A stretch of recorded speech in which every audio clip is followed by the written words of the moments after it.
Hey everyone, and welcome back to another episode of The Progressive Bitcoiner. I'm your host, Trey Walsh, and today we've got a great show for you. We've got Avik Roy from FreeOp, and FreeOp is the foundation for research on equal opportunity, and they're a nonprofit think tank expanding economic opportunity to those who least have it.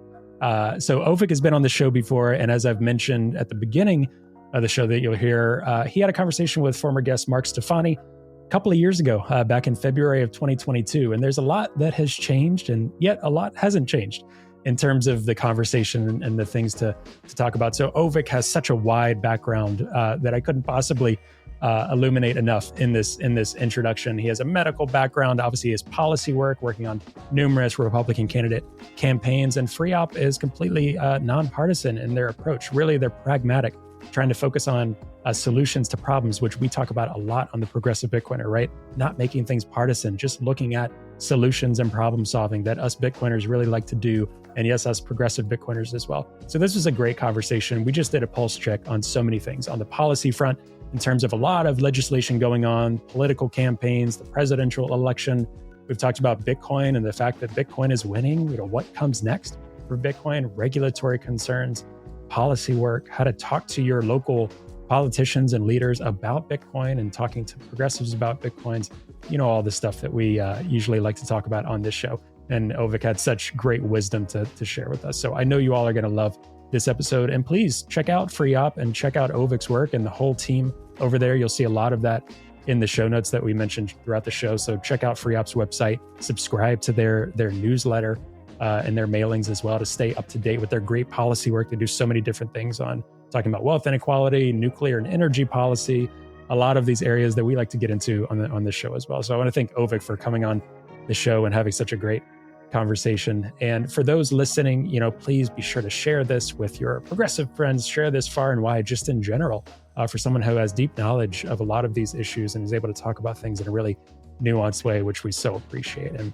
be sure to like and subscribe wherever you're catching the show, whether it's YouTube, whether it's the pod channels as well. And if you have any questions at all, you can always hit me up at hello@progressivebitcoiner.com. And before we jump into the episode, I want to mention our awesome sponsors. You can check out Saz Mining to get $50 off completely renewable Bitcoin mining. You can get $50 off each miner in the show notes. And then Bitbox as well is the best way to custody your Bitcoin in cold storage. You're going to get 5% off with the promo code below, and that's at bitbox.swiss/TPB. And you're going to use promo code TPB to get 5% off. All right, I'll let you guys get to this episode, and we will see you again next week.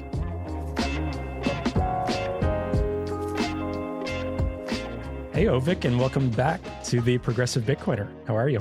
Thanks, Trey. Great to be with you. Yeah, happy to have you on. And obviously, right before we were recording, I was telling you that I had just listened back to the 2022 episode, February, like middle of February to be exact, you had done with Mark Stefani, the previous host of this podcast. Just listened back to that recently to refresh myself of what you all talked about.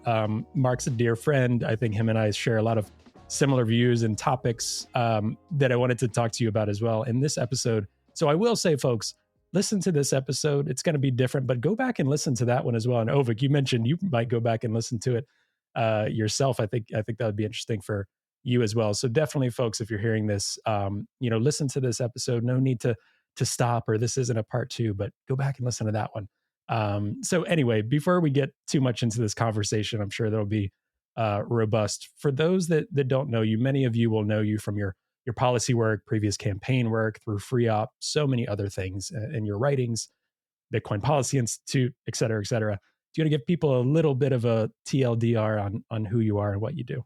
Well, I've been around the block, but I'd say what's most relevant for this conversation is I run a think tank called the Foundation for Research on Equal Opportunity that is a nonprofit, nonpartisan public policy research organization. We work on how to advance progressive social outcomes, increase social mobility, improve opportunities for people whose incomes or wealth are below the U.S. median, using the tools of free enterprise, individual liberty, technological innovation, and pluralism. So in a sense, we're trying to bring a broader political constituency to the table to care about and believe in and seek to achieve progressive social outcomes. So that's my main gig. I do a bunch of other things too. I'm the policy editor at Forbes.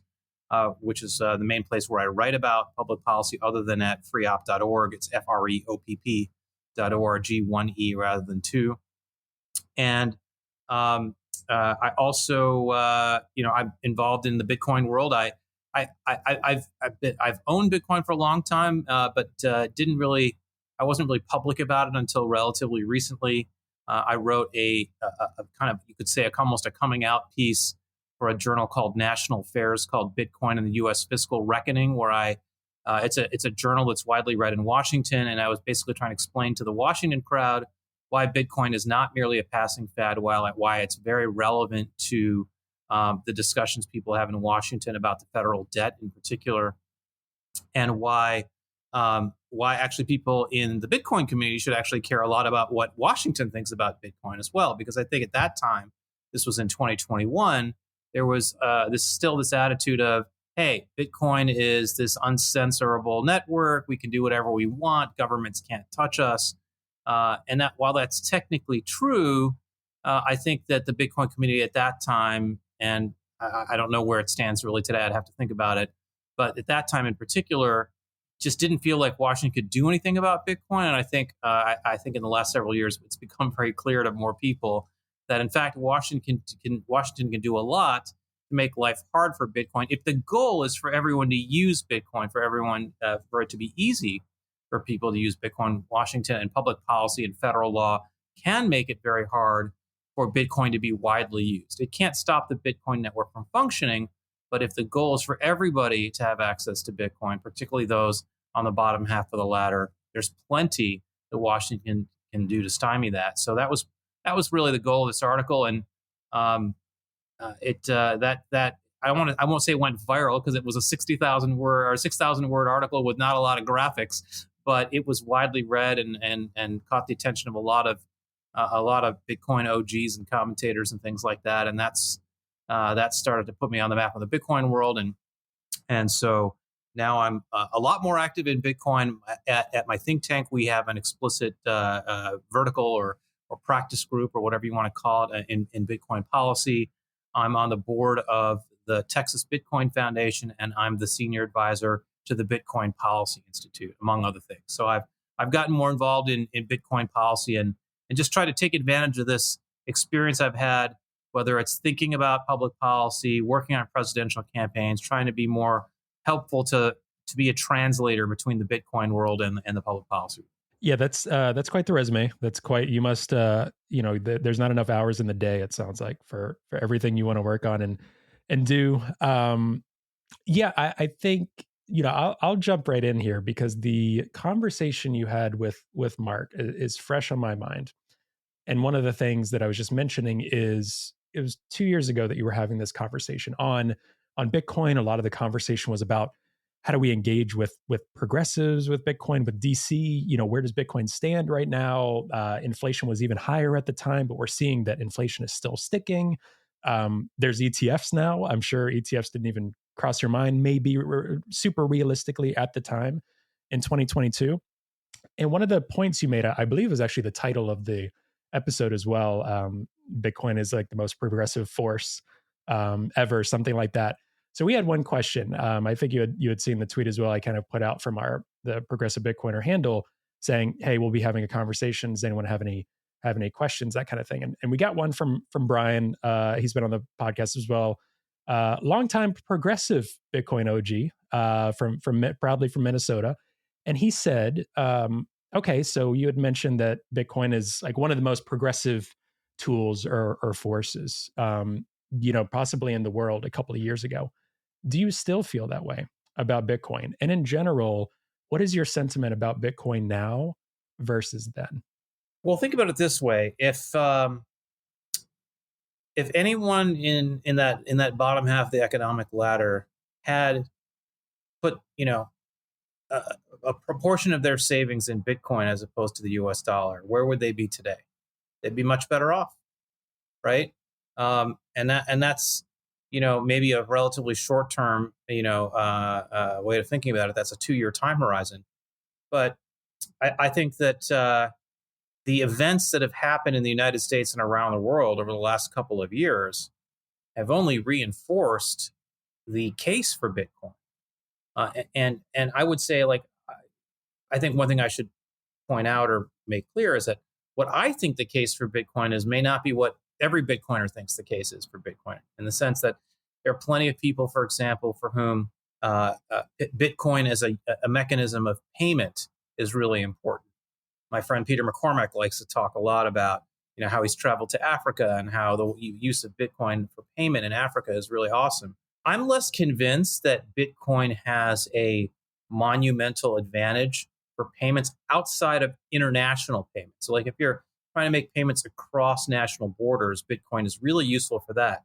But within an individual country, it's not necessarily the case. So take India, for example. India has a really interesting tech stack that allows for digital payments using the Indian rupee or a digital version of it that are much cheaper than credit cards and much cheaper than Bitcoin, actually, in terms of transaction costs. So from my standpoint, what really is the use case for Bitcoin above all else, what matters more than anything else, is its ability to be a store of value and to be censorship resistant. Those two things together. The ability to be able to send value wherever you want around the world without anyone being able to stop you. That's really important for a lot of progressive causes. But most important is that in a world in which elites, whether they're political elites or economic elites, want to rig the system in their favor and against ordinary people, to whatever degree they do that, successfully or not, Bitcoin is the solution that allows you to be able to protect your own assets from whether it's inflation, seizure, or manipulation by others. And, what have we experienced in the last 2 years? Inflation, right? Back then, and in 2022, we were starting to see it a little bit, which is why the Fed started raising interest rates in 2022. But now it's been enduring. Like back then, there was a debate about whether it was transitory or not. Now it's not transitory. It's been several years. I mean, we still have not gotten conventional consumer price index inflation below 2%. And so while you have a lot of people running around saying, "Oh yeah, inflation's down, everyone should be happy," like if you actually ask an ordinary person, what's the cumulative effect of the last 3 years of inflation on my pocketbook, on my household budget? It's massive.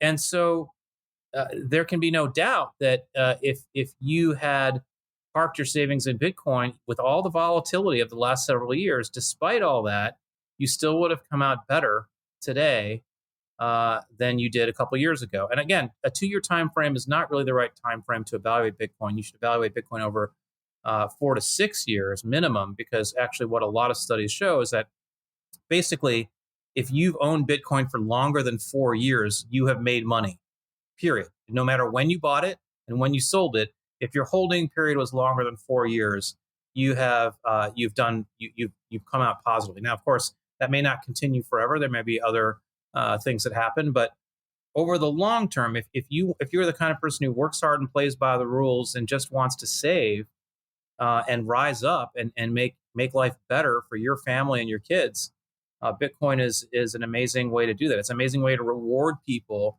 who try to save for a better future. I think that one thing that your podcast is about, and I bet your audience is about, is there's to some degree there ought to be a bigger debate within the progressive movement as to how to achieve progressive goals. I feel like what I see is that to be a progressive, one has to subscribe to a certain set of policies as opposed to the solutions, right? So for example, if you want affordable housing or affordable healthcare, there are lots of ways to achieve affordable housing and affordable healthcare. But to be a capital P progressive, you're supposed to only subscribe to like 2 or 3 of those options on the menu, as opposed to some of the others. And Bitcoin is kind of like that. If you are a progressive in the sense of, you write for the nation and you work for Elizabeth Warren, you're supposed to have a certain set of views about Bitcoin that may be very different from what actually achieves progress, what actually increases social mobility, what actually protects the interests of people on the bottom half of the ladder. And that's what guys like you are trying to fix. Yeah, you said a lot there. And gosh, do I wish I feel like every time I have a little question or thought on how do we approach this, I want to be like, what would Ovik think? It's so interesting that you say all of that. And again, like I mentioned, your previous conversation with Mark is fresh in my mind. My good friend Logan as well, who's very active in the Bitcoin community. He's a lawyer, also was a former like Bernie progressive like myself. And there's a lot of Bernie Bros, I call them, now in Bitcoin, who are progressives, and I think there's a reason for that.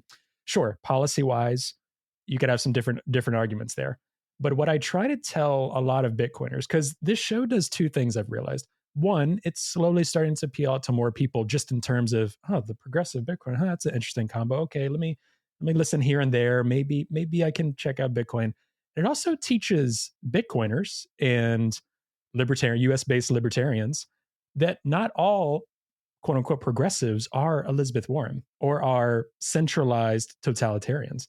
Most of the progressives that I talk to, myself, my friends, we've been pretty pissed off with the government for quite some time. Going back to Patriot Act in my childhood and all of these things, 9/11, we're not necessarily looking for those answers. We have a value set. So that's what we talk about a lot on the show is a value set.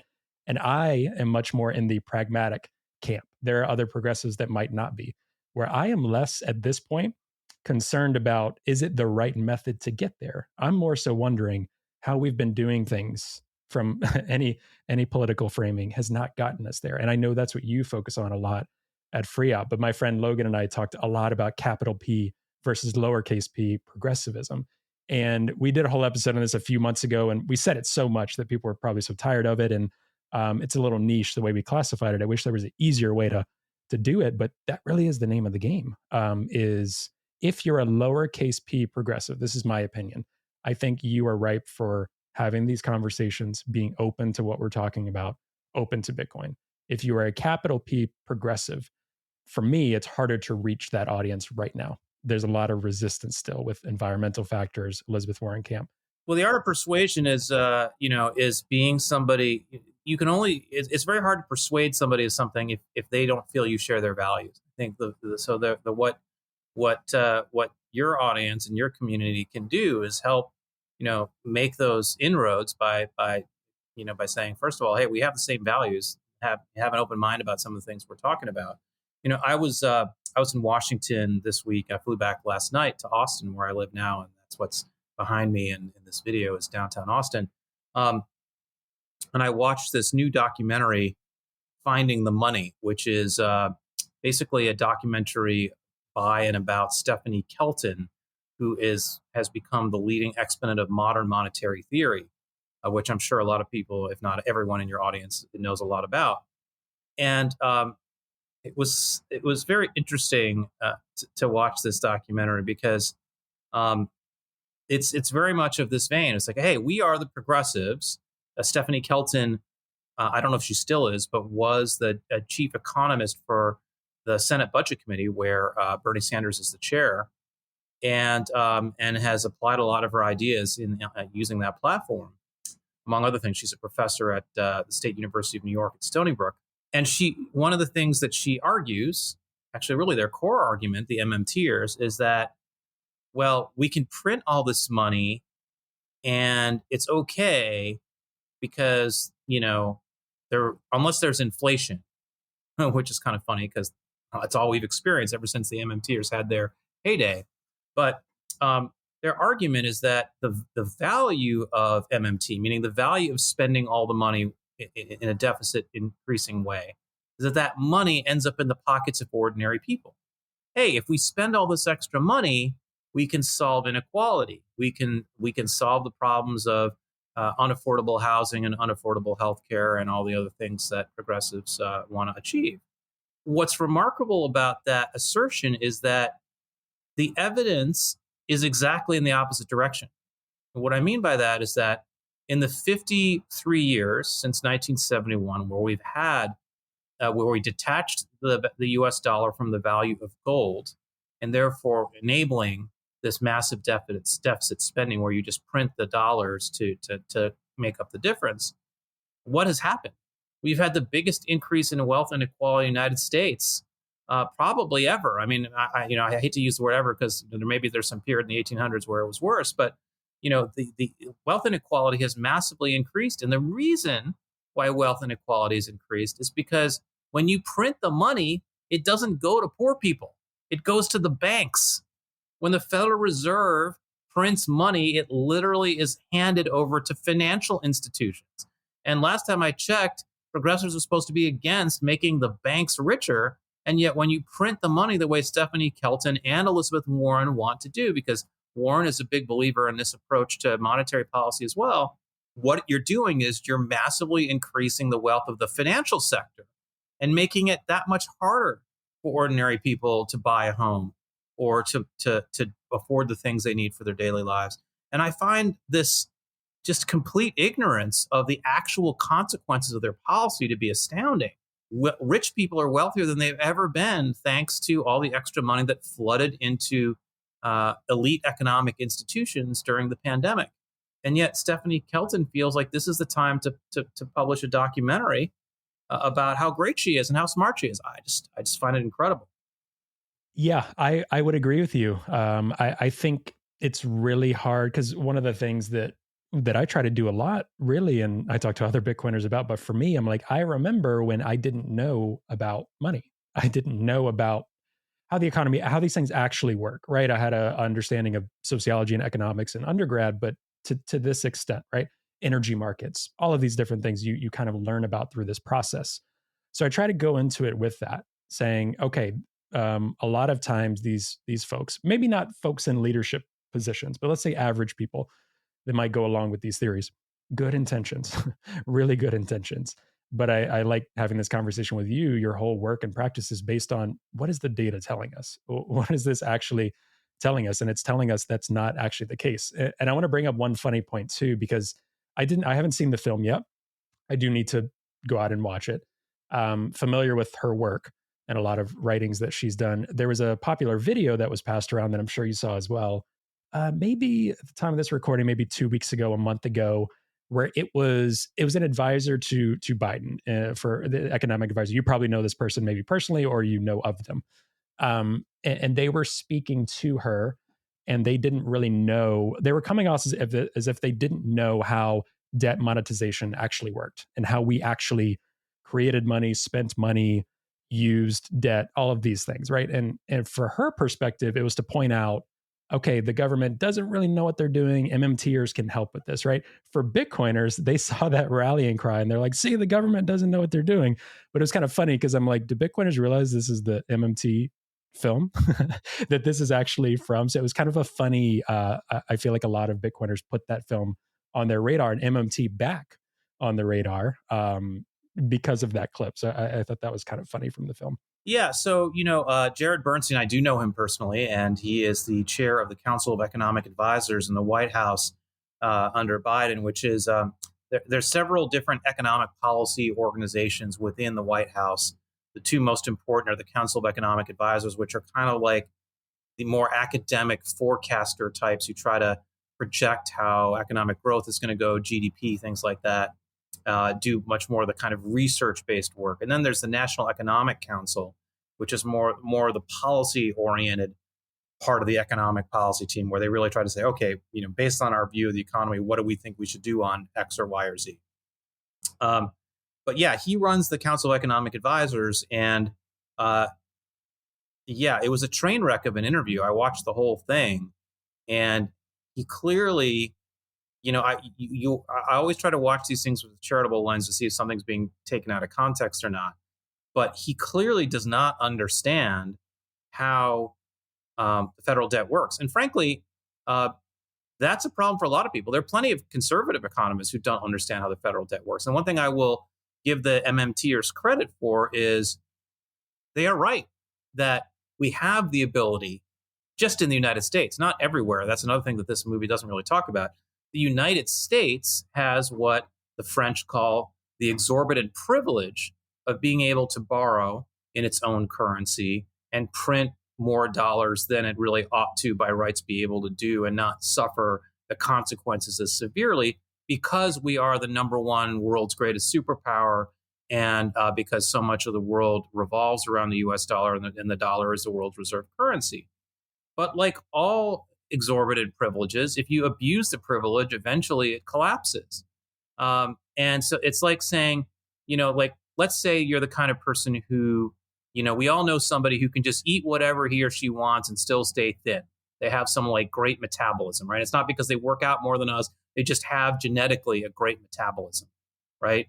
And so you're like, I wish I could have that great metabolism, just eat donuts and still be able to be, not fat. But eventually that person will still get heart attacks and high cholesterol and all the other things. So, the idea that you can just keep doing these things forever and there will be no consequences, it's just not true.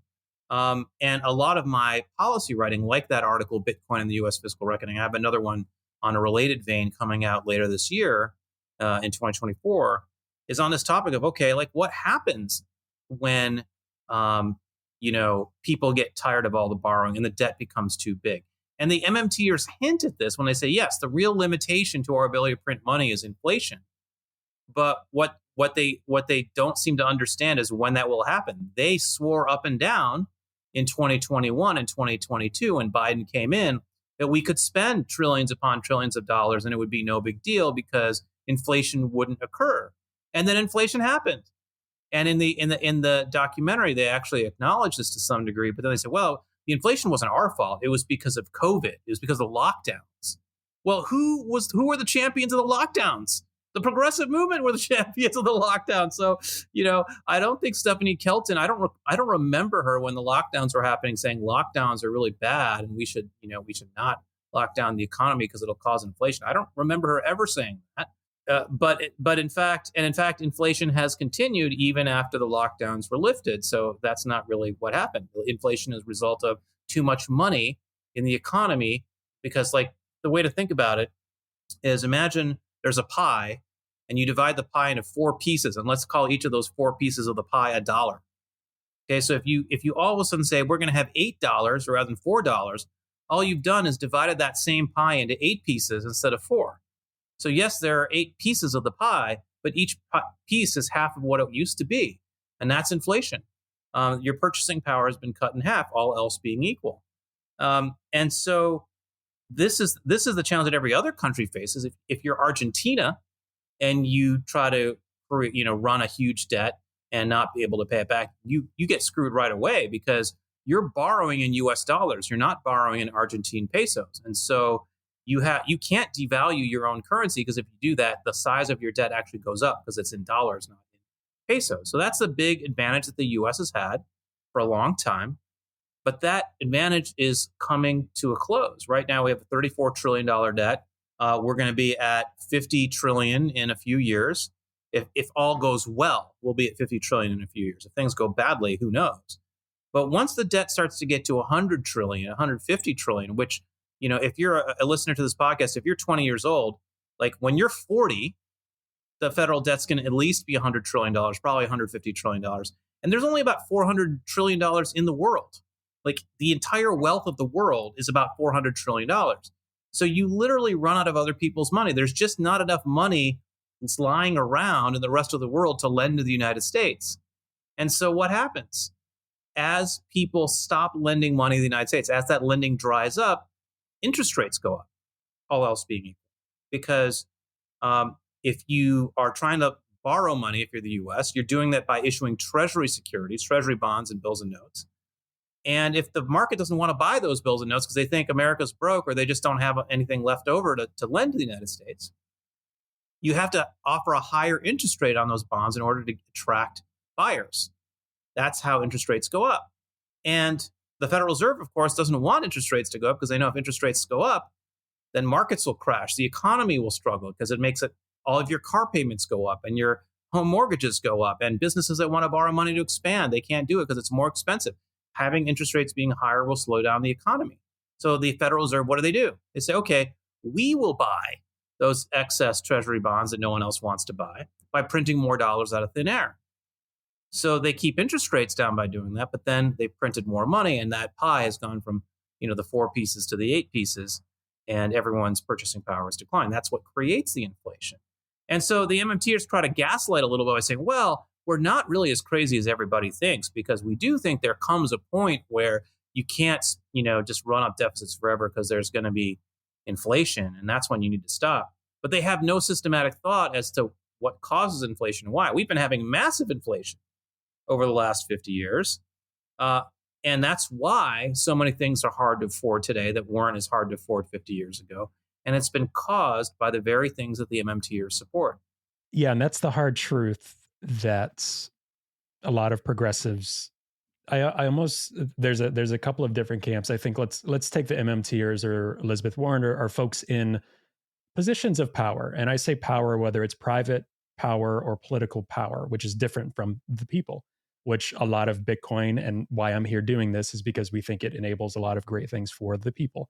So the power structures, I almost view it in three camps. There's either they're completely ignorant on this, they are aware of this, but very entrenched and want to keep it going, or they're aware of it, but they think we still need to do this because we know what's best for lending to the rest of the world, right? For what you mentioned with that privilege, right? And I would argue, in my opinion, I'm curious how you view this, because Brad Sherman, as you were talking recently, Brad Sherman was speaking about the Fit 21 bill, and in crypto and Bitcoin in general. I think I posted something saying he actually gets it. Something with Bitcoin, not to get into the whole doomsdayer of, okay, when the US dollar crashes and the economy crashes, Bitcoin will be here. We can live underground with Bitcoin, all of this stuff, right? I'm not advocating for that. A lot of people will get hurt in that process, and I hope that doesn't happen. But he said, with something like Bitcoin competing against the US dollar, we have the privilege to do what we will as the reserve currency, as the lender, as all of these things. So Brad Sherman just saying the quiet part out loud, that isn't that quiet anymore. Alex Gladstein has been talking about this quite a bit through HRF. Progressives should be up in arms in a lot of ways about this, right? The type of toll that system takes on the globe, on the global financial system. And Brad Sherman literally coming out and saying, Bitcoin is a threat to that because we want to be in control. Full stop. And seeing nothing wrong with that. That is deeply concerning to me for all of the reasons that you mentioned. And I don't think that what you said should be a politically conservative take, right? It might be a political party take at some points, but I think the nuance can be in some of the policies and way to do things. But what you described, in my opinion, and I'm curious how many listeners you can ping me what you think. This is devastating. It's not a great system for anyone to operate under, regardless of your political stripes. Well, again, we can look to Argentina, where capital P progressives have, generally speaking, run the country for the last 100+ years. Or I should say, like, with this particular philosophy of, deficits are fine, they don't matter, and they do matter. And again, the U.S. is a special case because under in the current world where the U.S. is the top of the heap, we have more ability to borrow money than others, than Argentina or many other countries. But I would say, I think the most important thing for progressives to understand is, why is there wealth inequality? What the standard take you'll hear from a capital P progressive politician is, well, the reason we have wealth inequality is because the rich don't pay their fair share in taxes, and the economic system is excessively controlled by rich people, the rich and corporation, let's say, in the second bucket, right? So let's start with the second one first. The second one is in a sense the more straightforward, in the sense that the U.S. is not any more like that than any other country.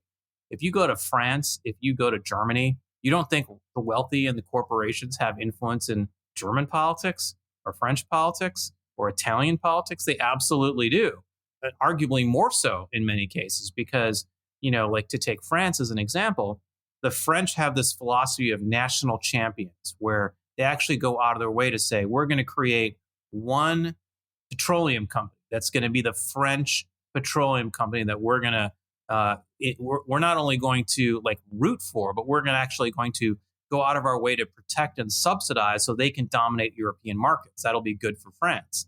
And that's Total Elf. Then in pharmaceuticals, it's Sanofi. Sanofi is the big French pharmaceutical company that the French go out of their way to support, so that that they are the champions of Europe, but it happens to be a French company.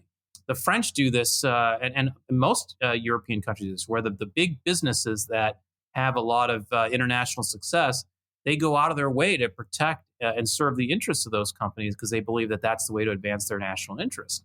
And so, if you actually compare the U.S. to other countries in terms of the influence that corporations and the wealthy have, well, we're not that different. We're not better. We're not worse. It's about the same. Now, let's go to the tax side. So, if you say, okay, the reason why there's more wealth inequality in the U.S. is because rich people don't have to pay taxes. The opposite is actually true. The U.S. has the most progressive tax code in the developed world. Among advanced wealthy countries, the wealthy pay a much greater share of the tax revenue the government collects than in any other advanced wealthy country in the world, and whichever one you want to pick. Canada, the UK, Western Europe, Scandinavia, whichever one you pick. In those countries, much more of the revenue that goes to the government is actually funded by the middle class, because every single one of those countries has this national sales tax called a value-added tax, or VAT. And the core driver of tax revenue in those countries is the VAT. Typical country, it's about 20%. So for everything you buy, everything that a business buys, you pay this 20% or 21% VAT. And so all those, entitlement programs, the welfare programs, the healthcare, all those things that the progressives want the U.S. to have, and they look to Europe with envy of, those things are funded by middle class taxes, not by taxes on the wealthy. We already massively over-index for taxing the wealthy relative to those other countries, and a big part of why is because in those other countries you can just move. Like, France knows that if they raise taxes too much on the wealthy, they'll just move to Belgium or Switzerland or somewhere else, and they'll get taxed under those markets. Just like if somebody who gets overtaxed in New York or California can move to Texas. And so there's limitations, in fact, on how much those European countries or even Canada can tax wealthy people. So we are much more aggressive on that than those other countries. So if you believe that the reason we are not more progressive as a country is because we don't tax the wealthy enough, the facts are actually in the other direction. Hi, everyone. Hope you're enjoying the episode. Today's episode is brought to you by Bitbox. Now, Bitbox is a hardware wallet that's open source, incredibly secure and easy to use, and it's what I'm using to safely secure my Bitcoin in cold storage. Now, I know self-custodying Bitcoin can really be intimidating, but Bitbox is designed for ease of use without compromising on security. It's USB-C compatible and allows you to easily back up and restore your private keys with a micro SD card, which is really cool. Now, you can purchase the Bitbox using the promo code TPB at the link found in the show notes for 5% off your purchase. And I really want to thank Bitbox for their support of the podcast. All right, I'll let you get back to the episode now. Yeah, I think our country has there's so many different conflicting things that aren't based in facts, just someone taking the time. There might be people listening that haven't taken the time to sit and think about what you just said before, right? And that's an informative first step. And I think there's so many different things that we can still disagree on with nuance, but some of these structural things that you're mentioning are not working. I think there are so many things, the way I feel as a progressive still, I think there are so many systems and codes that really work against poor and working people in the US, including tax structure, including some income tax structure. And that's a whole separate conversation, but really punishes the poor and working class. That progressives are really obsessed with state and federal income tax. And that really affects the poor and working class. Inflation really affects the poor and working class. So many of these decisions pump asset prices that usually benefit the wealthy, unless you're, what's that film that came out? You're on Robinhood and day trading, and you got lucky with GameStop or something like that, right? Which young people decided to do because they were crushed with student debt in college, and they're like, we have to figure out something else. So there's all of these conflicting things with progressive leaders. They're going down this path that is really, in my opinion, hurting working class people. And there's data that you're suggesting that would support that as well. There's an article on our homepage. So if your viewers or listeners go to the freeop.org homepage, again, it's freopp.org, and you scroll down, there's an article on the homepage called 7 Problems with the Way We Think About Income Inequality. And some of the data that I was just describing is in that article. Great. Yeah, we'll be sure to include that. Well, the first article that you wrote a few years back, we'll put that in the show notes as well. But yeah, there's a lot of great data and articles from a wide ranging team you all have as well, writing a bunch of things. I think there's a little bit of something for everyone, even if it just gets you thinking about these things, right? Like we don't have guests on to say, all right, Avik is 100% right on his opinion on XYZ, right? It's to have these conversations, to get to thinking again. We are, the name might seem a bit partisan, the progressive Bitcoiner, but there's so many reasons we have that as the name, just in general, to let progressives know they can look into Bitcoin, but also to reimagine and reopen what progressive can be and was and is, and the hope for the future with Bitcoin. So yeah, definitely, folks, check that out as well. Yeah, I mean, there's so many things just in this conversation, and thinking through. I think one of the things that I wanted to ask you about kind of pointedly is from the progressive camp, from the leaders. And I am very critical, folks, of the right of conservatives. But, with progressives and Democrats, sometimes it feels like you've got to criticize the family a little bit. You've got to say, what are we doing here? Because I've seen a lot of people affected. I've seen a lot of politicians over the years saying many, many things that have not come true for making life easier for younger people and poor people in this country. It's very frustrating. In terms of Bitcoin, in terms of thinking outside of the box about building wealth for people in this country, why do you feel that Democrats and those that have been resistant to something like Bitcoin, or resistant to thinking it's not just about Bitcoin, resistant to thinking outside of the box on this isn't working, since 2008 with low interest rates, with these crashes, with COVID, all of these different things, fiscal spending, these things are not working for lower class. We can move numbers around here and there and make it seem okay, the economy is doing great, but affordability is not, right? So why do you think there's so much resistance, right? Some people might say it's just as simple as politicians wanting to hold on to power, or career politicians. We need to change up that structure, because I am conflicted on how much Bitcoin does change in that regard. So for you, just thinking through, a lot of our listeners have been Democratic voters, are trying to talk to their reps. Actually, a lot of our voters are very active in their local, or a lot of our listeners are very active in their communities, or emailing and calling their reps when they see Bitcoin on the ballot and things like this. They're very active with their politicians. Why do you think they're just not as open as in some regards, I would have expected them to be by this point? Well, I understand it. I mean, I think in politics, this is true on the right and the left. There's a certain tribal thing where you want to be part of the team, and if you look around and you see the majority of the team believes X, whether or not you have you and you don't have a strong opinion yourself about it, and you haven't done the work yourself to have your independent opinion, you're going to trust that, hey, all the people who share my values have this position, at least most of them do, so I'm going to go along with that. And so there's very much in politics a kind of team or tribal feeling that people have, and that leads people to default to what they think the majority is saying. If you're a politician, there's even that even gets amplified, because your biggest threat to reelection is being primaried, and so you want to make sure that you're on the right side of what you think the base of your party believes. And so if the base of the party believes one thing, it doesn't matter if there's an intellectual case in the other direction, unless you really become so worked up about it that you're willing to take that political risk. It's just easier to go along to get along. So that's what you see.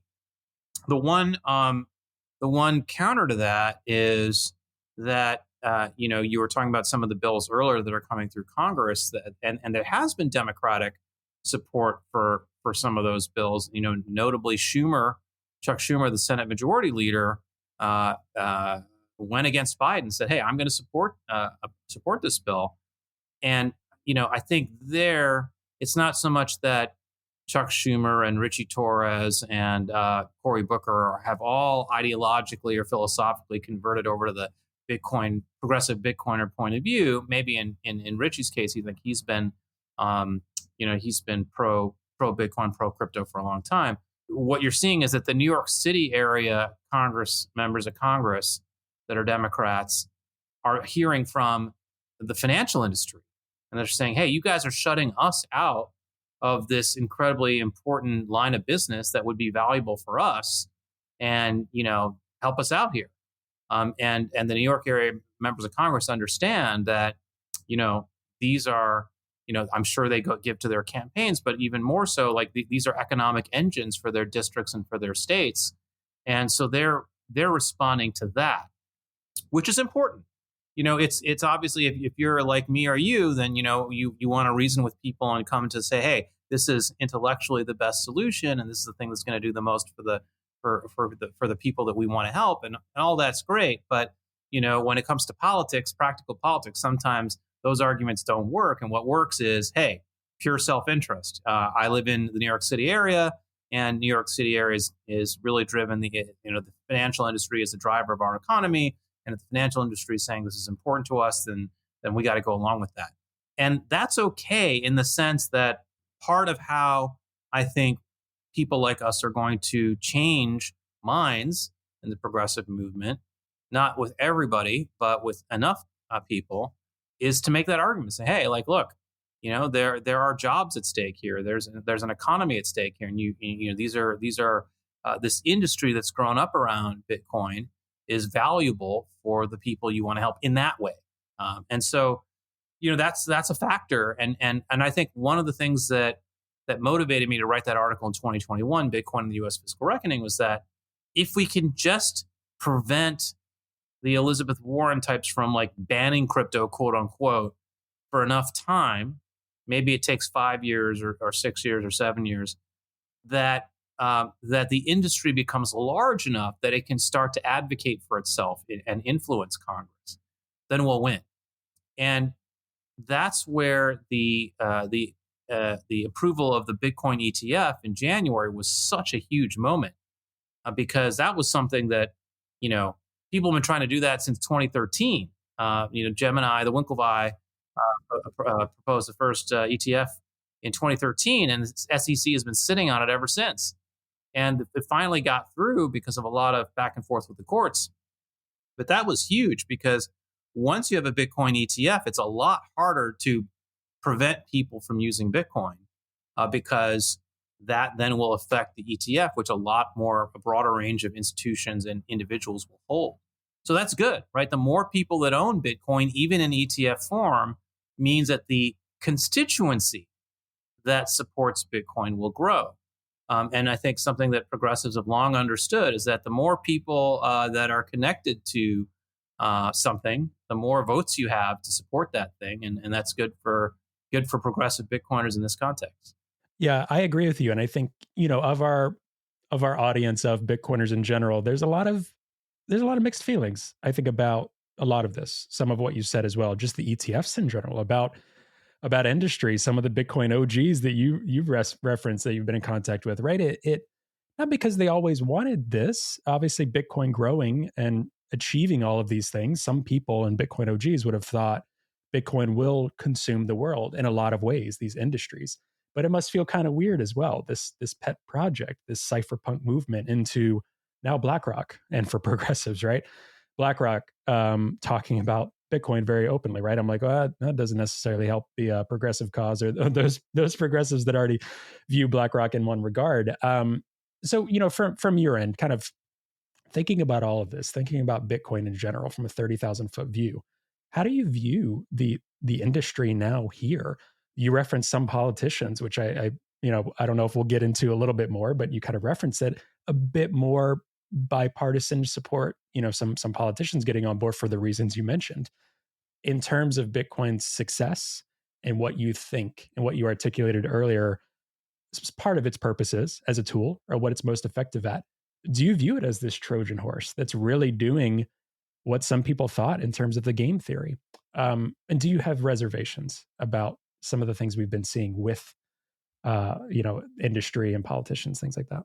Look, industry is always going to look out for itself. That's the nature of industry. And in a true competitive market system, that should work okay. It's when people try to rig the rules in favor of themselves and in ways that block competitors that creates problems. And I think that the Bitcoin community has been pretty good about that, I think, in general. What I see more of is it's some of the people, say, in the Ripple crowd that are saying, hey, we have to ban Bitcoin because we don't it consumes too much energy, and so let's use Ripple instead. And that's clearly a transparent effort to advantage Ripple, which is primarily owned by a small group of elites that pre-mined it relative to Bitcoin, which has its share of distributional challenge, but is much more accessible to a broader range of people. But that brings me to that point, which is, I have this forthcoming article that I mentioned as part of a group of articles called the Satoshi Papers that the Texas Bitcoin Foundation is putting out. And one of the things I write about in that paper is that if Bitcoin succeeds, is basically the point of the paper is, what if Bitcoin does the thing that we all think it will do, which is eventually replace the US dollar as the premier store of value? How will the US government fight Bitcoin then? And what will be the social consequences and the social disruption that could occur? Because the fact is, even today, it's a very small fraction of the overall population that owns Bitcoin. And of the fraction that owns Bitcoin, the distribution of Bitcoin is very unequal, right? There's the OGs, as you said, own much more than people who are just learning about Bitcoin today. That doesn't mean Bitcoin can't help people who start today. It absolutely can. But if we move into a world in which Bitcoin is the currency that everybody thinks around and is a unit of account, the medium of exchange, and all the other stuff, then there is going to be this aristocracy of people who were in early. And are we okay with that? And maybe we are, maybe we aren't. But I think that a lot of the people who are who don't have Bitcoin today are going to feel very left behind, and they're not going to be happy if Bitcoin is unequally distributed. And so part of the solution there is obviously for people like yourself. You're doing your part to sort of spread the word about Bitcoin, get more people into it. I think that's incredibly important. One of the most important things that any Bitcoiner can do is, even though it can be tiring at times, to try to do your part to convince other people to at least put part of their savings into Bitcoin, get used to it. The more adoption we can engender, the better. And the policy piece is important there too, because to the degree that Elizabeth Warren and others are trying to prevent more people from using Bitcoin and trying to convince people that Bitcoin is this terrible thing that they should stay away from, countering that is really important as well, creating more opportunities for adoption. So to take the case of the ETFs, I know there's some Bitcoin purists out there who say, oh, the ETFs are terrible and it's not like really owning Bitcoin and all this kind of stuff. And it's like, look, I get all that, but you know what? There are advantages to the ETFs too. Yes, it's not as censorship resistant as owning Bitcoin directly, not your keys, not your coins, and all that stuff. But you know what? There are huge advantages of an ETF too. You can't lose your private keys to an ETF. If you get hit by a bus tomorrow, the ETF automatically goes to your heirs. There are a lot of things about an ETF that are, because it's it's plugged into a very well established financial system, is actually very good for ordinary people who are scared of those things about Bitcoin. One of the things I hear the most when people say, I'm really interested in investing in Bitcoin, but I'm just so terrified about losing my password or losing my private keys. That is the number one thing that I hear from people who are actually very open to owning Bitcoin. They buy everything else about the fact that the government is driving inflation and spending our money and all that kind of stuff. So the ETFs are a real service in that regard. And I look at it as a gateway drug. You buy the ETF, and then after you get used to the ETF and you say, hey, I really like this Bitcoin thing, it's working for me, then they graduate to converting their ETF holdings into owning Bitcoin directly. Yeah, I completely agree with that. And I think that argument personally is overblown, because I remember I first bought Bitcoin. I first got into Bitcoin early 2021, so not that long ago. And I think I bought on Coinbase. I didn't leave that Bitcoin on Coinbase. I became a bit obsessive about, how do I protect this? How do I make sure it doesn't go under? Because I don't necessarily trust Coinbase or trust these. As a progressive, I didn't trust these private corporations to do the right thing, to not over leverage and be irresponsible. So I've heard that a little less and less now, which is good. But I will say, for people that invest, even if they do the ETF, whatever, a lot of times you got to trust people that they'll want to learn more. They'll want to do some self-custody stuff. And there's great new self-custody tools coming out every month, it seems, and better multi-sig solutions that are pretty easy. And, even Casa with their inheritance plans now and all of this stuff is really great. Some people will just do the ETF. They still benefit.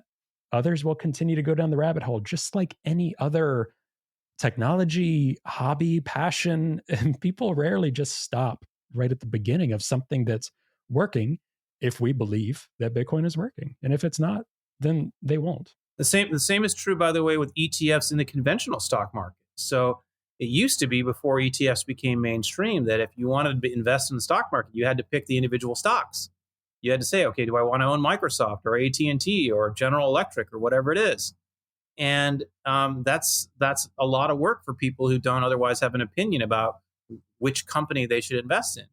And it became clear that, or you could put your money in a fund manager who would charge massive fees to manage your money for you. And so ETFs became a truly progressive innovation, in that more and more people were able to participate in the stock market, meaning they could capture those economic gains instead of relying on the interest rate in their checking account. And that democratized investing in the stock market. So that was a massive win for ordinary people who just didn't have the ability to say, okay, I have an opinion that this stock is going to outperform that stock. And so the Bitcoin ETF is similar in that it gives people that accessibility. And I think we're already seeing that the adoption and the ownership of Bitcoin based assets are much greater because of the ETFs. Now, that doesn't mean there aren't risks. I think it is theoretically possible that a future let's say Elizabeth Warren is president and she really hates Bitcoin, and she says, okay, here's what I'm going to do. I'm not going to ban the ETF. I'm going to ban ownership of Bitcoin outside of the ETF. So that way, all the Bitcoin you own has to be owned through the ETF, not through personal holdings, as a way of making sure I can tax it and control it and make sure you can't flee the country with your Bitcoin or something like that. That's theoretically possible. Again, I think the financial institutions that own Bitcoin would aggressively oppose that, because that would tank Bitcoin's value, or at least there would be a risk of that. It might actually have the opposite effect. It may actually drive Bitcoin's value up as more people try to buy the thing that Elizabeth Warren is trying to ban. But so there are definitely things to watch out for. But overall, more adoption is good. More businesses and more industries having a stake in Bitcoin's success is good. Yeah, and I'll people can explore that on there. And I do think and hope there would be some sort of court, or I don't want to say constitutional crisis, but perhaps with that sort of move, there'd definitely be some courts with which I think wouldn't end as terribly as people might assume in that regard. But I hear you on that, on the theoretics, and also people will say it's kind of like trying to ban the internet at this point. Cat's out of the bag, in my opinion. A couple of things I want to make sure to discuss with you before we get off this conversation is about the election year and about what we've already been seeing that you've alluded to with some bipartisan support for Congress. But the first thing, focusing on Elizabeth Warren, which again, we focus a lot on Elizabeth Warren, talk a lot. It's really easy, but Elizabeth Warren is one of many of these types of figures that have an idea about something. It's Bitcoin today, it's something else tomorrow, right? It's different flavors of the day. So I don't want to put too much time and attention into that, but it has caused quite a lot of havoc, I would say, in my opinion. Do you think that Elizabeth Warren, Gary Gensler, again, two completely different people and positions and authorities, do you think in terms of their influence over, and their influence is questionable at best, right? Elizabeth Warren, it seems to be, really no offense intended, a lot of hot air, right? There hasn't been a lot of actual things that have come out that are detrimental quite yet from her, in terms of there's some legislation that's been pending, things like that. But in terms of a lot of it's just been rhetoric, very loud rhetoric at that. Do you think their time and influence over Bitcoin is coming to an end? As some people say, Bitcoin is winning, they're done. Gary Gensler's going to resign, all of these things, right? Do you think that their power and influence in conversation with this is coming to an end? Or do you think there's more left that they're going to try out in the next few months, next few years? Well, first, I would say that I think Elizabeth Warren has enormous influence. She's not merely someone who's a noisy critic of Bitcoin, but she is very strategic. and very persistent and very motivated. A lot of senators will say that, like, that she has these kind of anti-crypto or financial surveillance bills that they don't want to sign, that they don't want to vote for, but she collars them in the hallways of the Senate and says, "You need to vote for my bill." And she really kind of almost harasses her Democratic colleagues to support stuff that they don't have as much of a dog in the fight on. And so, and not only that, not only is she personally out there really pressuring her colleagues and peers to support her initiatives, but a lot of the people who staff these agencies, like the SEC, like the Federal Trade Commission, like the Treasury Department, these are people who have either worked for Elizabeth Warren or are part of her informal network of people who share her worldview. So Elizabeth Warren is actually a massive force of nature who is incredibly influential behind the scenes on a lot of this stuff. And there is nobody, whether within the Democratic Party or outside of it, who is as skilled at implementing their differing agenda on these issues. So she's been incredibly influential, I'd say, number one. Number two, I think one thing that's interesting from a standpoint of the 2024 election is that Trump has become more pro-crypto. He, in his previous term as president, was much more skeptical about Bitcoin and crypto. And for the reason that he's like, well, look, I am a nationalist. I believe in America. I believe in the US dollar. I believe in King dollar. I don't like this idea of Bitcoin being out there competing with the dollar. I think the dollar is a thing we should support. And his staff, or his senior, like his cabinet officials, like Stephen Mnuchin over at the Treasury Department, they were also Bitcoin and crypto skeptics. They were just kind of classic TradFi types who aren't so into Bitcoin. And so his administration was kind of, just like the Democrats, there was kind of a split between what you might call the nationalist right, which felt like the dollar is more important, and the more libertarian right, which was more pro-Bitcoin. Fast forward to today, to 2024, and we're seeing something a little different, which is that Trump seems to have intuited that there is this constituency up for grabs called the Bitcoin crypto community, because he spends a lot of time in New York and obviously knows a lot of people in the New York financial world. And so he's come out and started to say a lot more pro-crypto things. And there are a number of Democratic voters, he senses, who will flip to Trump over Biden because they're single issue voters if they're Democrats who are otherwise progressive on capital P progressive on the issues, but feel like the Democratic Party is being hostile to Bitcoin and crypto. So that's a very interesting development, because Bitcoin had not been as partisan 3 or 4 years ago as it had become a few months ago. And I think that's also clearly influencing what Chuck Schumer and some of the others like Cory Booker are seeing, is like, hey, we can't let Republicans own the issue of Bitcoin and crypto. We've got to show that we have our take on it as well, a positive take on it as well. But going into this 2024 election, Biden versus Trump, I think it's pretty clear that Trump has staked out the more explicitly pro-crypto position, whereas Biden has been more on the skeptical side, maybe not less so in his words, but in the actions of his administration. And so if Trump manages to win, I think it's going to be interesting to see whether he follows up on that rhetoric. I think there's a decent chance that he will, based on what I'm seeing. And if that's true, if like Hester Peirce is the chair of the SEC under a second Trump administration, that could be a pretty significant development, right? Because that wasn't the case. The old SEC under Trump, Clayton was not very pro-Bitcoin. He was quite a skeptic, actually. He's kind of flipped now that he's out of office. But he was not a pro-crypto guy, a pro-Bitcoin guy. So whereas Hester Peirce is she gets it. She gets the ecosystem very well, is very thoughtful about it.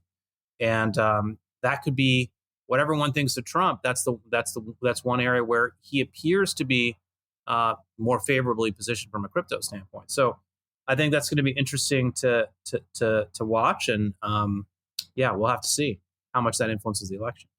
Yeah, I mean, there's a non-zero chance some of the things you're talking about, right? Like, why risk it? I mean, I had a conversation with Kyle Schneps on our pod a couple of months ago, and I think the title was "Bitcoin is on the ballot," and he is firmly of the opinion that it can only be positive to come out in support, or at least neutral on Bitcoin, on crypto. We focus specifically on Bitcoin, but most people at this point will know that a lot of lawmakers, and there's some distinctions they're trying to make between commodities and securities and things like that. But a lot of policymakers are just looking at digital assets in general. And in my opinion, we need to get a little comfortable with that, right? We need to educate people on the differences, but don't lose fights over you said crypto, I'm going to leave the room, right? That's just the nature of the beast in DC. But Kyle was of the opinion, and I kind of share that it's not negative. There's only a very small amount of left liberal voters on the internet, like fringe Greenpeace folks, I'm not sure, that will be like, I'm not voting for you anymore if you come out in support of Bitcoin, because they're going to throw all the other values and issues away and vote for Trump. That's not going to happen, right? So I'm of the opinion it can only bode well for the party. So I totally agree with that. I totally agree with that. Yeah. I think that it's crazy for Democrats to throw away the Bitcoin crypto vote because, as you say, it's only a positive. Like there's nobody who's going to vote Republican because they're mad that Democrats are pro Bitcoin. On the flip side, there are plenty of people who will vote Republican if they're mad that Democrats are anti Bitcoin. That seems pretty clear. So, and I'm guessing and sensing that there are Democrats who realize this, but again, because Warren in particular is so ideologically committed in the other direction, she has a lot of pull. Yeah, and listen, I stand corrected with what you said. I think that's very, very real. I think my point earlier was your point was better in the sense of there is a lot of power influence. As of yet, that hasn't come to fruition, but clearly she's talked with a lot of folks. She has the ear of many folks. She has the ear of Biden and a lot of regards in terms of economic policy. That part is real and known. So one of my thoughts here, because a lot of our listeners or progressives are not interested in voting for Donald Trump, regardless of his stance on Bitcoin and crypto. And I myself, I've said it on this show before. The progressive Bitcoiner is not in the business of we're not going to endorse a candidate. We're here to talk about progressive values in Bitcoin and let folks decide for themselves. With some people don't vote, some people are very engaged, whatever. I personally have said it before. I'm a registered independent for the past several years. There's a lot of progressives in that camp that are independents that are just like everything is a mess. But there are many people that are like, I will absolutely not vote for Donald Trump. Yeah, I feel he's an authoritarian. I don't like his stance on what he's allowed in terms of the courts with issues like abortions and state rights and all of these things, right?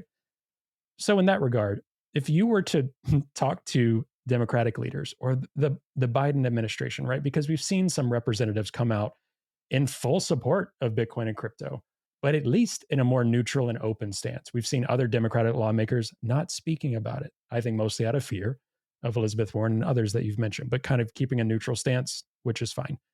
What would you say to some of these folks that are looking at polling indications, looking at, well, to be fair, we've kind of been pissing off young liberal voters over the Gaza situation, over inflation in the economy.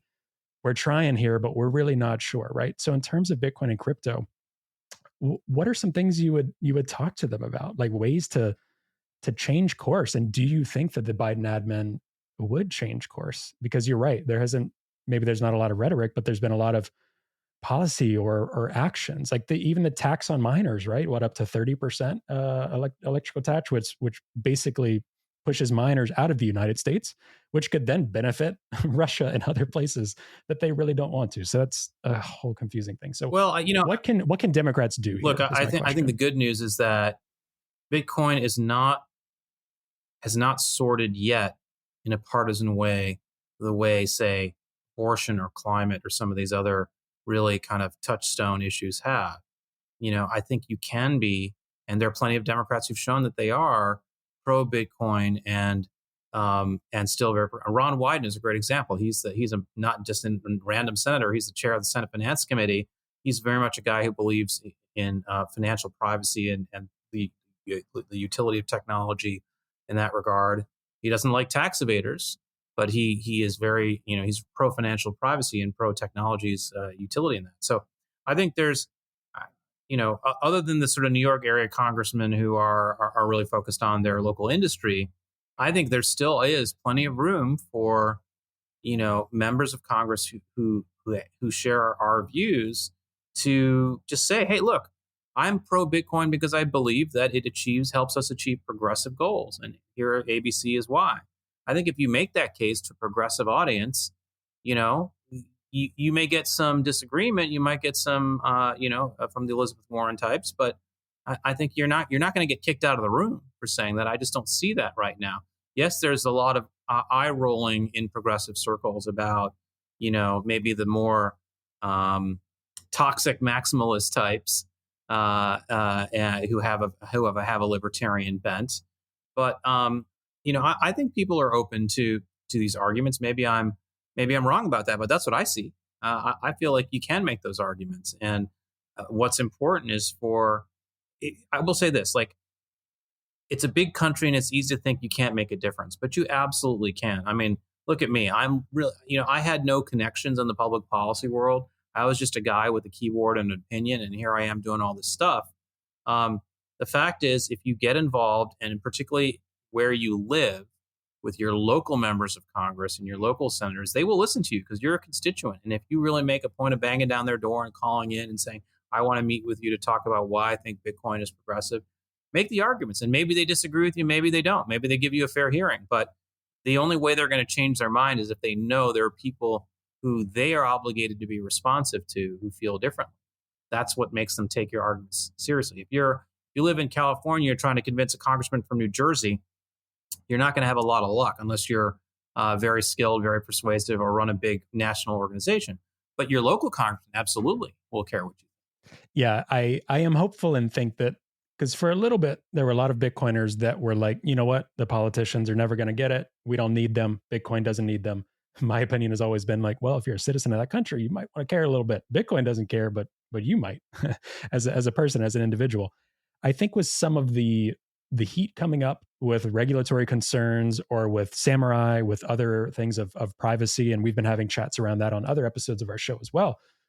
Some folks are starting to see the benefit of, I would say it doesn't even have to be official lobbying groups, but Bitcoin Policy Institute, Satoshi Action Fund, others, Texas Bitcoin, like so many other groups that are really important and also doing their part. So I would echo that to our listeners is you can always do your part. You can always send an email. You can always do a phone call. You can always go to, their office hours and their, my congressman does kind of local events and things like that as well. And, you're not going to stand up in a room and yell Bitcoin, but you'll be able to have a conversation and say what's important to you. I think that's really important for people to remember going into this year. And Avik, one closing thought from you as well, because I want you to talk a little bit about your work at FreeUp. I encourage people just to dig through those resources, keep up with you, obviously, in the great work and your forthcoming article that you mentioned.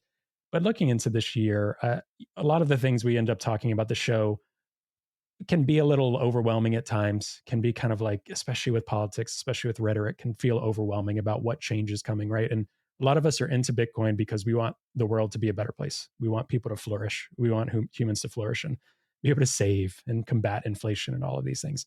What are you most hopeful about right now, thinking about this policy front, thinking about people's lives in the US specifically, this year and going into the next year? It can be related to Bitcoin, but it can be in general as well. The number one thing I'm most hopeful about is Bitcoin itself. The fact that we have Bitcoin, the fact that, kind of going a little bit against what I said before, the fact that even if the politicians screw it up, we can still own it. The resilience that Bitcoin network has to government interference and the confidence that we can therefore have that it's going to be there for us when we need it. Is incredible. It's incredible that we have an institution or an ecosystem like Bitcoin that the politicians can't take away from us. That's an incredible victory that we should feel very, very lucky about, because prior to Bitcoin's existence, that didn't exist. And that's an amazing thing. And I'm thankful every day about the fact that Bitcoin has given us the opportunity to have that protection from authoritarian governments, whether it's our own or anyone else's, and that's the core of progress. What is the great liberal achievement? What was the great liberal achievement of the United States. It was the idea that the government couldn't intervene or interfere with your rights as an individual, as a human being. And Bitcoin is the thing that allows us to take that into the 21st century. So I think we should all feel very lucky to live in the time we do, where even if you don't believe, you can convince the politicians to change their minds. You don't have to. You can build a community outside of political system. I'll never forget the first time I went to the Bitcoin conference. I hadn't gone for many years because, as I mentioned, I was trying to stay private with my involvement in Bitcoin. But then I went. It was one of the COVID years. I can't remember if it was 2020 or 2021 in Miami.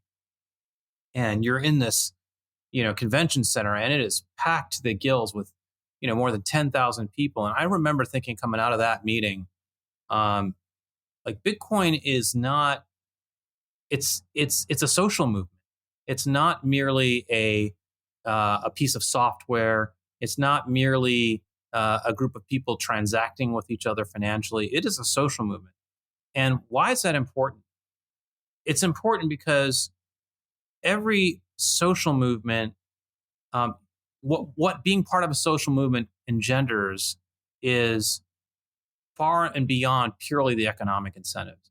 There's so many examples in the Bitcoin community of people who do things, not because they're going to make money doing that thing, but because they want Bitcoin to succeed. The way people say, here, I'll send you $10 worth of Bitcoin so you can see how easy it is to use. Or the fact that you take your time to do this podcast, knowing that, the reason you're doing it is not because you're going to rake in huge advertising bucks. So I know but not that you don't raise any, but you do it because you're trying to spread the word, right? And that's such a big part of the spirit of the Bitcoin community is how much people look out for each other, how much people are willing to help each other, how much people do things for the broader social value and success of Bitcoin rather than for their own self-interest. I find that remarkable. And you compare that to Silicon Valley, say, where, if you spend time in Silicon Valley, there's much more a culture of what's in it for me when I talk to you, when I deal with you, when I work with you. And in Bitcoin, it's just not like that. It's a very selfless community. I find that really, really impressive and gratifying. And the reason why Bitcoin will ultimately succeed, because we are more committed to our success than those who oppose us are committed to our failure. That's a great note to end on for this episode. I mean, we could chat for so much longer. Thank you for your time. I think people will get a lot out of this conversation. Just a pulse check on, hey, Bitcoin is winning. We still have more to go. Everyone can do their part. And hopefully if people hadn't looked into Free Up before and your articles and things like that, they will now. So please do that. Anything that you want to mention specifically from Free Up that you all are looking into currently or want to point people to specifically? Well, I encourage people to check our entire website. I think there's a lot of stuff in there that progressives will find interesting. One thing I might mention, we just did a big paper on the closure of the Indian Point nuclear reactor in upstate New York and how that's affected carbon emissions and electricity costs in New York. And I bring that up just because so much of the Bitcoin debate is, at least the anti-Bitcoin debate, is about energy consumption. And the fact is, there's absolutely no reason for us to be complaining about Bitcoin's energy consumption because we could generate an infinite amount of energy with no carbon emissions if we just built more nuclear plants. So this whole idea that somehow we have to care about how much energy Bitcoin consumes is a canard because we have the technology today to generate an enormous amount of carbon-free energy. We just choose not to use it. And this article, though it doesn't explicitly talk about Bitcoin, is very relevant to that piece of the conversation. I mentioned the piece before about 7 problems with the way we think about income inequality. That's another one that people will find interesting. You can follow our work either at the Twitter account FreeOpp, FREOPP, and you can follow me on Twitter at AVIK. Those are the two. Twitter is definitely a good place to keep an eye on what we're doing. We also have a Substack, freeop.substack.org. I believe that's right, or the other way around. Maybe it's substack.freeop.org, where you can subscribe to our newsletter and hear more about what we're doing. That's great. Avik, thank you so much. You've given me a lot to think about, even though I feel like I think about this stuff nonstop. There's always more to think about. So I appreciate you taking the time today and having this chat.